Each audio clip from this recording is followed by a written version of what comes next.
think he has a chance to win because of look David Benavidez. He's known as the Mexican monster. He is a monster indeed. But look at this though.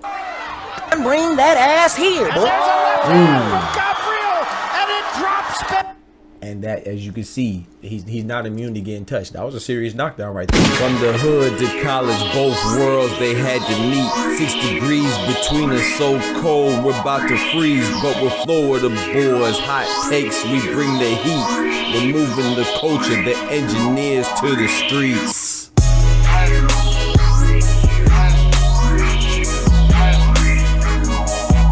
Yo, what's good YouTube? It's your boy drpgngm. Praise God to get money back for another YouTube video banger, man. Yes sir.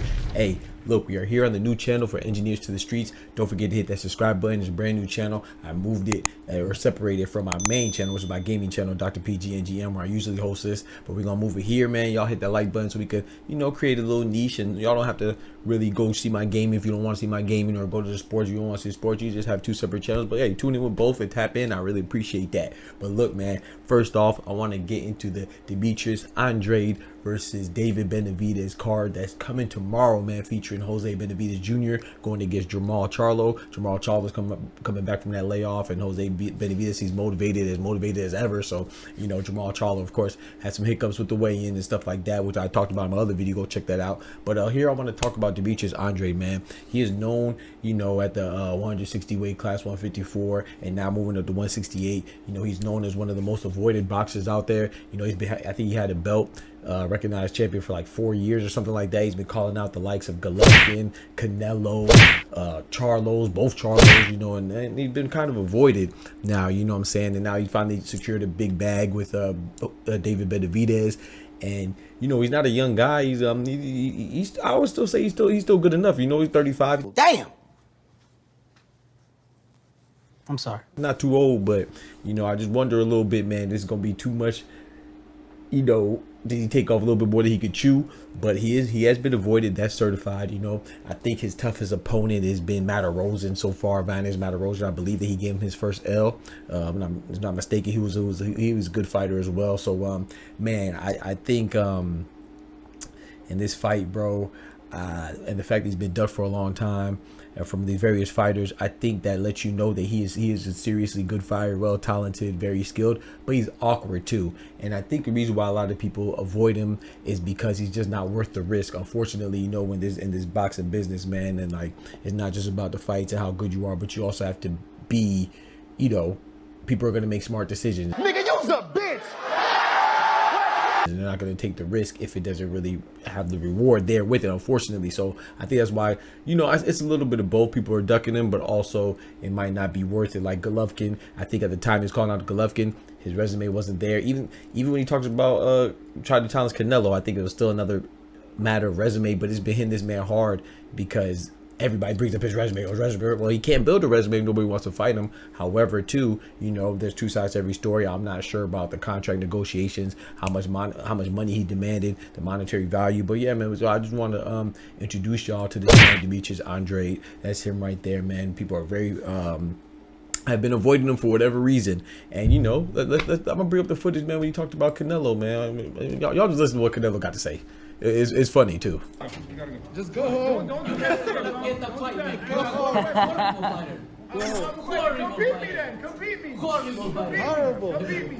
Compete me, bro. Yo, the man emphasized, he said, you're a horrible fighter. You're a horrible fighter.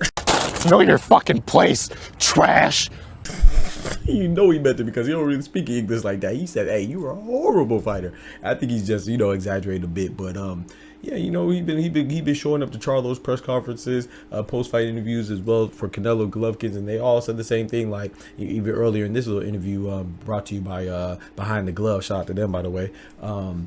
Canelo was just like, you have no resume, you know, but at the same time too, it's a double-edged sword. It's like, yeah, you can't build a resume if y'all don't give him a fight. But you know, he even had a fight with Billy Joe Saunders, but then I have to believe Billy Joe Saunders, if I'm not mistaken, he got I think he got banned or suspended because for utilizing a banned substance. Cocaine is a hell of a drug.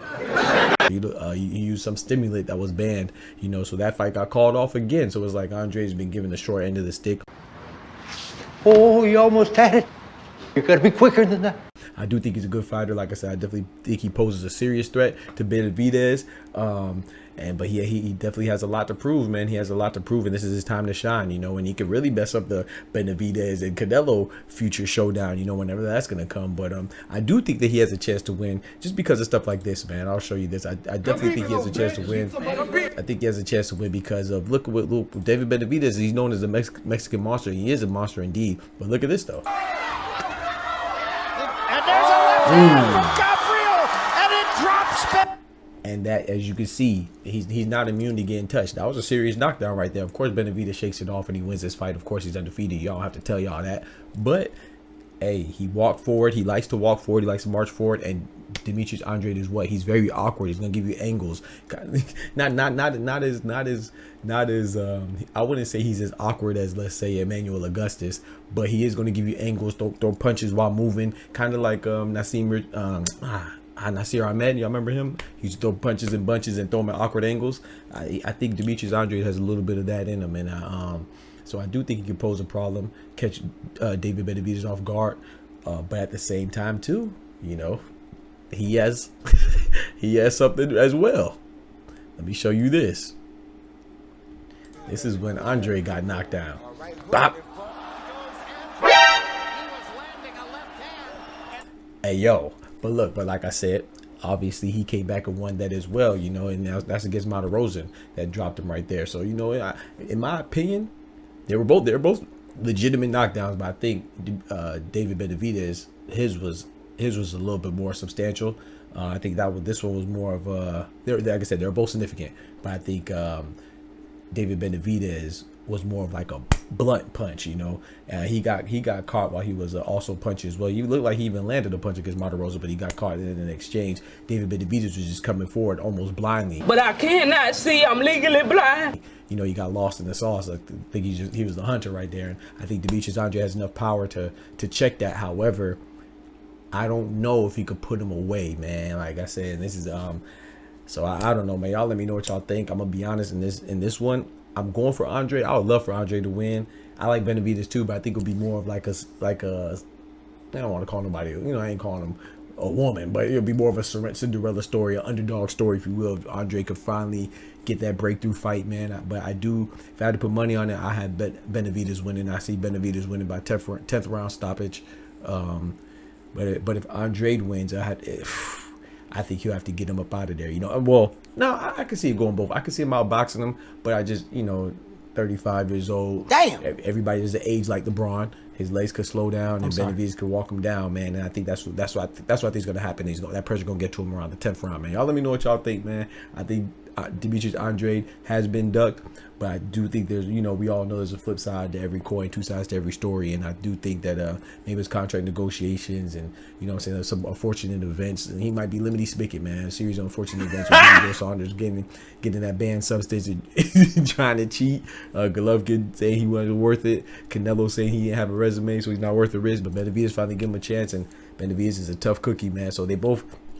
Jim Lampley said that, hey, Benavidez might be in trouble. A lot of people are saying that. Well, a lot of people are also acknowledging the threat that Benavidez poses as well. So I don't know.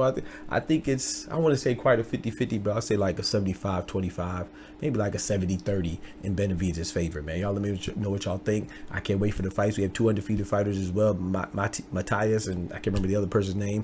And then on the undercard of that, I mean, another co-event of that is Benavidez Jr., Jose Benavidez Jr. against Charlo, and then the main event, Andrade versus David Benavidez, is gonna be fire card tomorrow, man. Good Lord willing. Hopefully y'all had a great Thanksgiving, spend it with your family, and yeah, man, I'd be a little quiet because my family in town right now and they sleep. You know, they sleep in the guest rooms and stuff like that. So I'm trying not to wake them up. I had to bring out news, man. Let me know what y'all think, man. I got Benavidez 10th round stoppage, but I'm rooting for Andrade, man. Appreciate y'all. Don't forget to like and subscribe. We out. God bless. Peace.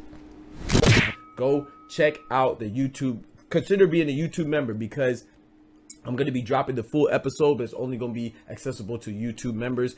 and those that are on the Patreon. So you can check in the video in the description of the video. You know what I'm saying? And yeah, man, think about subscribing, help your boy out, man. Show your boy some love. You appreciate the episodes and stuff like that. Also hit us up on the email engineearstothestreetz@gmail.com with all your comments, and we'll definitely address those in the next episode. I'll be happy to, man. All your critiques, things that you agree with, things that you disagree with. Yeah. So from the hood to college, both worlds they had to meet. 6 degrees between us, so cold we're about to freeze, but we're Florida boys. Hot takes, we bring the heat.